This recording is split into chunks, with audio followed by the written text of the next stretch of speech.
எப்படி போனா அப்படியே சுரட்டையாவே ஸ்ப்ரிங் மாதிரி இருக்கு. தலை குளிச்சா அதெல்லாம் போயிடாதா? அதெல்லாம் நல்லாவே கலையும். அதனாலதான் நான் அப்பப்ப பார்லர் போய் என்னோட கர்ல்ஸை மெயின்டைன் பண்றேன். பெடிக்யூர், மேனிக்யூர் எல்லாமே பார்லர்ல போய் மாசம் மாசம் பண்ணிட்டு வருவேன். பெரிய ஆளுதான். இதுக்கெல்லாம் மாசம் எவ்வளவு செலவாகும்? ஏன்னா ஒரு 4000 5000. பெரிய ஆளுதான் நீ. உன்னையே நீ இப்படி மெயின்டைன் பண்றனா உன் ஃபேமிலியும் கண்டிப்பா நீ நல்லா தான் பாத்துக்குவ. ஃபேமிலியா ப்ரோ?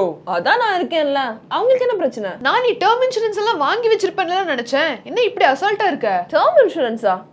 அதெல்லாம் நமக்கு செட் ஆகாது. அதெல்லாம் காஸ்ட் பேஸ்ட். தலைமுடியில இருந்து நெகை வரைக்கும் எல்லாத்தையும் மெயின்டைன் பண்ற நீ அதுக்கே 4000 5000 செலவு பண்றவோ மாசம் 400 இருந்து 500 ரூபாய் செலவு பண்ணாலே உனக்கு கோடிக்கணக்கான கவரேஜ் கிடைக்குது. ஜஸ்ட் 400 500 என் மேனிக்யூரை விட சீப்பா இருக்கேன். அந்த மாதிரி ஏதாவது ஒரு பிளான் வாங்கினா தானே உன் குடும்ப நாளைக்கு சேஃபா இருக்கும். நெகம் எல்லாம் வளர்த்துனா வளர போகுது. ஆனா இந்த டேர்ம் இன்சூரன்ஸ் அப்படி கிடையாது. குடும்பத்தோட பாதுகாப்பு ரொம்ப ரொம்ப முக்கியம். சரி ஓகே, இது எங்க கிடைக்கும்? சேனல் பாய்ல லிங்க் இருக்கு. அதை கிளிக் பண்ணி உன் டீடைல்ஸ் எல்லாம் போட்டேன்னா நிறைய பிளான்ஸ் காட்டும். அதுல உனக்கு சிறந்ததுன்னு கம்பேர் பண்ணி பார்த்து நீ வாங்கிக்கலாம். அதுவும் 15% டிஸ்கவுண்டோட. அதுவும் கவர்மெண்ட் ஜிஎஸ்டி இன்சூரன்ஸ்க்கு ரிமூவ் பண்ணிருக்கிறதால இன்னும் நம்மளுக்கு பெனிஃபிட் அதிகமா இருக்கு. டக்குன்னு ஃபேமிலியோட சேஃப்டியை பத்தி யோசிச்சு பாரு. நிறைய பேர்த்துக்கிட்ட இதை ஷேர் பண்ணு.